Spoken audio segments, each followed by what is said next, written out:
the languorous witch, desire beyond words. History records her trial as heresy, yet beneath those charges lay the true threat she embodied. A woman who had tasted knowledge men were forbidden to possess, whose tongue had shaped sounds no human lips were meant to form, and whose final utterance pierced through the veil separating flesh from that which lies beyond. Dr. Elise Montfort, Forbidden Testimonies, The Sensual Subtext of Historical Persecution, 2018. The Accused. Marguerite Vallon defied every expectation of womanhood in Renaissance France.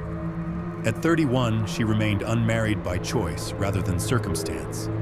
Her porcelain complexion, raven hair, and figure described in court documents with uncomfortable attention to detail suggesting no lack of suitors. The educated daughter of a prosperous merchant family, she moved through Verdun society with a confidence that discomfited religious authorities long before formal accusations surfaced. The court records, rediscovered during the 1998 restoration of Verdun's municipal archives, describe her with language that strains against official propriety.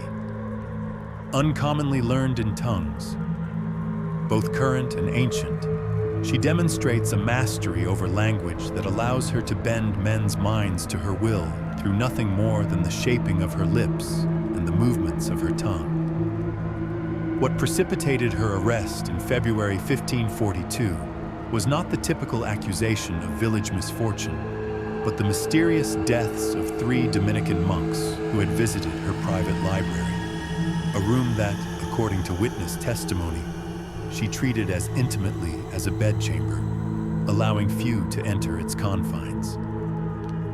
The monks were found arranged in a triangular formation, their bodies untouched, yet transformed. The medical examination noted with peculiar detail that their tongues had turned black as if scorched by forbidden heat, their expressions fixed in what some witnesses described as ecstasy rather than terror. Most damning was the state of their robes, which showed evidence of having been removed and replaced after death, a detail the court documents lingered upon with obsessive focus. The testimony. The proceedings against Vallon reveal the underlying tensions of a society terrified by female intellectual autonomy and the sensual power it represented. Witnesses described her private habits with voyeuristic attention to detail. Her handmaiden testified that Vallon bathed daily with water infused with strange herbs, cleansing herself with ritual attention to every curve and hollow of her form, a practice viewed as both unhygienic and suspiciously indulgent. Multiple witnesses reported that she walked her gardens at night, wearing only a thin shift, communing with the darkness in voices not her own that rose and fell in rhythms resembling human passion. Most scandalous was testimony that when reading her mysterious texts, she would trace the foreign symbols with her fingertips, while her breathing changed to match their patterns, a practice one witness described as an intimate communion with knowledge no Christian woman should possess. Father Christophe Lenoir's testimony proved most damaging through its clear undertone of fascination and disturbance. The scholar from Paris had corresponded with Vallon regarding ancient languages before finding himself drawn to visit her estate repeatedly, a fact the prosecution noted with raised eyebrows. His account of their final meeting vibrated with suppressed energy. Mademoiselle Vallon received me in her library as dusk fell. The chamber was warm, heated beyond comfort by a roaring fire, causing a flush to rise upon her skin. When I inquired after her methods of translation, she approached closer than propriety permitted and said, "The dead are never truly silent, Father. They whisper constantly, waiting for someone receptive enough to feel their vibrations." When I asked her meaning, she closed her eyes and parted her lips, beginning to speak in a tongue I cannot adequately describe. The sounds she formed required movements of her mouth that seemed to transgress the very limitations of flesh, creating sensations in those who listened that defied the boundary between discomfort and pleasure. Though I understood not a single word, I found my body responding as if to music felt rather than heard. My mind filling with visions of astronomical bodies entwined in configurations unknown to any European model, and anatomical structures that resembled no earthly creature yet provoked recognition in some deeper part of myself. Lenoir concluded with damning ambiguity. I believe Mademoiselle Vallon has accessed forbidden knowledge through intimate communion with entities neither divine nor human. Her abilities represent not scholarly achievement, but something acquired through surrender to unnatural appetites. The court scribe noted that Lenoir requested private confessional immediately following his testimony. The defense. When permitted her limited self-defense, Vallon demonstrated a composure that unnerved the court.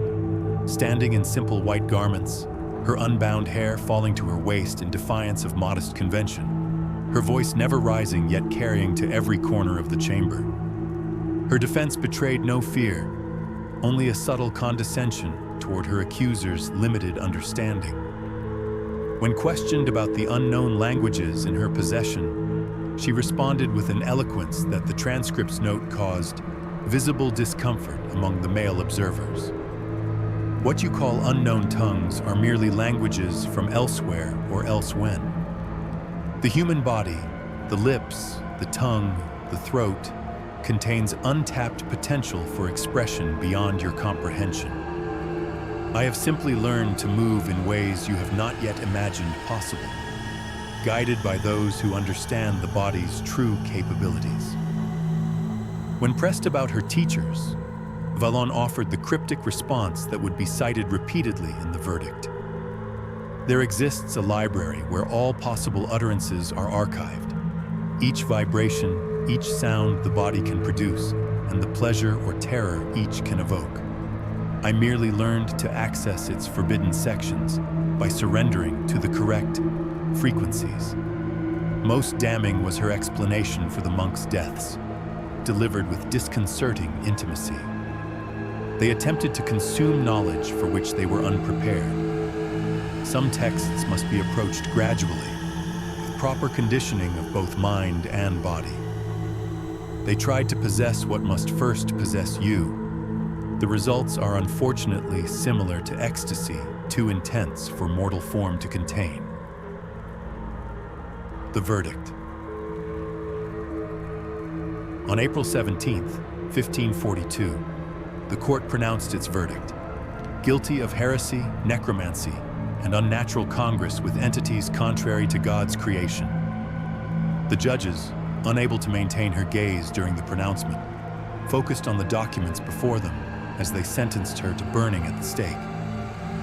The court's justification revealed the deeper fears underlying her prosecution, not simply religious transgression, but the threat of feminine knowledge expressing itself through the body.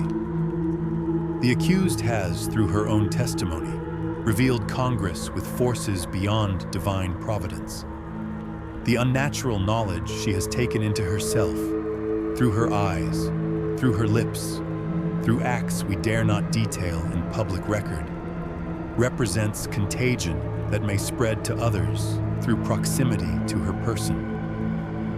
Most dangerous is her mastery of utterances that provoke in listeners sensations both unholy and uncontrollable. Such power to affect the bodies of others through mere sound represents witchcraft of the most insidious nature, penetrating the defenses of even virtuous men through their unwilling ears. The court ordered extraordinary precautions for her execution. Her tongue would be pierced with a silver pin, her mouth filled with consecrated salt, and monks would maintain continuous chanting to drown any corrupting sounds she might attempt to form. The execution. On April 20th, 1542, Marguerite Vallon walked to her execution with the same composure she had shown throughout her trial. Witnesses noted that despite her imprisonment, her skin retained its luster, her movements their fluid grace, as if nourished by something beyond ordinary sustenance.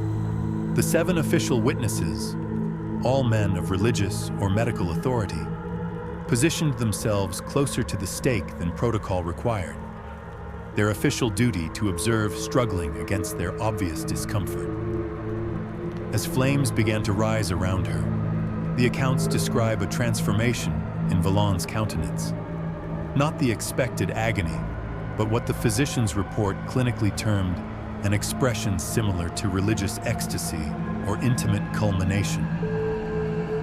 Then came the moment that would create an enduring historical mystery. According to concordant accounts, as the flames reached her waist, Valon's body arched in what could have been either pain or its opposite. The silver pin restraining her tongue slid free without apparent effort, and the salt filling her mouth flowed upward against gravity, swirling around her lips before dissipating into the heat. She then spoke for precisely 43 seconds in what the witnesses described in terms struggling against the boundaries of professional documentation. Utterances that moved through her entire body, not merely her throat. Sounds that created sympathetic vibrations within the listener's flesh. Words that penetrated the ear with physical presence, inducing sensations from root to crown. Speech that caused the flames themselves to ripple in patterns, suggesting forms both human and not. Father Maurice Devereux, one of the attending clergy, later wrote in his suppressed report, "I have heard the confessions of the most depraved souls, witnessed the ravings of the possessed, and studied obscure incantations from the darkest corners of the known world. What emerged from the condemned's lips belonged to none of these categories, but seemed to bypass the ear entirely to touch something deeper within.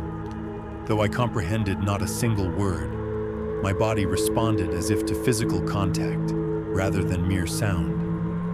My mind filled suddenly with knowledge of celestial bodies moving together in configurations both impossible and somehow deeply familiar, as if recalling something once known in the flesh, but long forgotten. These sensations persisted for hours afterward, recurring in dreams that left me waking in states unbecoming my vows. Dreams in which the boundaries between scholarship and carnal knowledge dissolved entirely. The execution concluded after her statement, the flames resuming their natural movement. The physician confirmed her death at 11:47 a.m., noting the unusual detail that, despite the fire's consumption, her face retained its expression of transcendence rather than suffering until the very end. Following protocol for cases of exceptional heresy, her ashes were mixed with salt, silver, and consecrated mercury, then sealed in a lead container inscribed with binding prayers. Court records indicate the container was buried at a crossroads outside Verdun, a location systematically avoided by local residents for centuries thereafter. The aftermath. In the days following the execution, the 7 witnesses experienced identical phenomena that none dared report officially. Nosebleeds occurring precisely at 11:47 a.m., momentary inability to speak lasting exactly 43 seconds, and dreams of such intensity that several sought private confession afterward. Most significantly, each man independently attempted to transcribe what they remembered of Valon's final utterance, producing nearly identical phonetic approximations despite having no contact with each other. These transcriptions were collected by church authorities and sealed in the bishop's private archives, where they remained untouched until their rediscovery in 1998. Church records indicate that 2 of the witnesses eventually abandoned their positions and disappeared from historical record entirely. A third, the youngest physician present, committed himself to a monastery after reporting that he could sometimes hear Valon's voice emerging from his own mouth during sleep. The modern analysis. In 2017, Dr. Elise Montfort gained access to the original transcriptions. A specialist in historical linguistics with particular interest in gendered persecution, she approached the material with scholarly detachment that gradually gave way to troubling fascination. Her peer-reviewed findings, carefully phrased for academic acceptance, nonetheless suggested disturbing possibilities. The transcribed speech contains articulations physically impossible for standard human anatomy, requiring configurations of tongue and palate that would demand extraordinary flexibility and control. Computer analysis reveals mathematical properties within the speech pattern that suggest a system designed to create specific neurological and physiological responses in listeners. Essentially, language as a form of physical manipulation. Most controversially, Montfort identified patterns within the speech that correspond to certain tantric practices documented in sealed medieval texts, techniques allegedly allowing practitioners to experience sensations beyond ordinary physical limitations. Montfort's academic conclusion maintained professional distance. The Vallon transcription represents either an elaborate coordinated fabrication by sexually repressed authorities projecting their fears onto a female scapegoat, or evidence of communication structured to affect human physiology through mechanisms not yet fully understood by modern science. Her private journals, discovered after her subsequent disappearance from academic life, expressed less restraint. Marguerite knew exactly what she was doing. The transcription isn't a death scream, but a transmission, one that continues to affect those who encounter it centuries later. The question isn't what she knew, but what she became in those final moments, and whether that transformation can be replicated. The Vallon effect. The most unsettling aspect of Montfort's research emerged among her graduate assistants.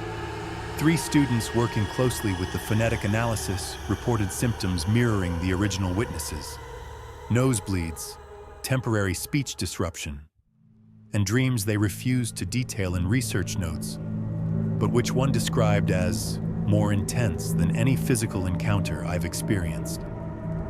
During a closed research session, attempting partial vocalization of the safer fragments, one female student reportedly began speaking the complete sequence with perfect intonation, her voice transforming to produce sounds outside her normal vocal range, her body displaying what medical monitors recorded as simultaneous indicators of extreme stress and pleasure. This 17-second episode ended with the student collapsing, later reporting no memory of the incident, but describing sensations of boundaries dissolving between myself and something vast and hungry for connection. The research program was immediately terminated. All materials related to the case were sequestered in climate-controlled storage at the Bibliothèque Nationale under restricted access protocols that one administrator admitted were designed less to preserve the documents than to contain whatever remains embedded within them. Dr. Montfort herself withdrew from public academic life in 2019, her final university lecture consisting entirely of quotes from Vallon's trial, intertwined with observations on the suppression of female knowledge throughout history. Colleagues described her delivery as unusually embodied and intense, noting that several students appeared physically affected by her presentation despite its scholarly content. Her final public statement suggested she had moved beyond academic inquiry into personal exploration. What we classify as language represents merely the domesticated subset of human vocal potential, expressions deemed safe for social order. The Vallon case reveals a woman who reclaimed the body's full expressive capacity, accessing modes of communication that blur boundaries between speech and touch, knowledge and sensation. The true threat Marguerite posed wasn't demonic influence, but demonstration that the female body contains capabilities deliberately suppressed by religious and medical authority. capabilities that, once awakened, transform not only the speaker, but all who truly listen. The enduring mystery. The Verdun heresy trial stands as testament to fear of female autonomy, intellectual, spiritual, and physical. Yet beyond historical feminist analysis lies a more profound question. Did Marguerite Vallon actually discover something that transcended the limitations of her time and hours? Was she merely a learned woman who encountered fatal religious oppression? Was she explorer of esoteric traditions, misinterpreted through the lens of sexual repression? Or did she, as her testimony suggested, achieve intimate communion with knowledge beyond conventional human experience, reaching forms of expression where the boundaries between language, flesh, and consciousness dissolve entirely? The final words of the Langless Witch remain preserved in climate-controlled archives, occasionally studied, but never fully vocalized by researchers who respect their power. They represent a moment when speech became something more, a transmission that continues to affect those who encounter it, awakening sensations and capacities dormant within human form. The lead container holding Vallon's ashes has never been located. The collection of texts from her private library vanished completely, but her final 43 seconds of expression continue to resonate through history. Sounds that, even in approximate transcription, suggest possibilities of pleasure and knowledge waiting just beyond the limitations we have been taught to accept as natural.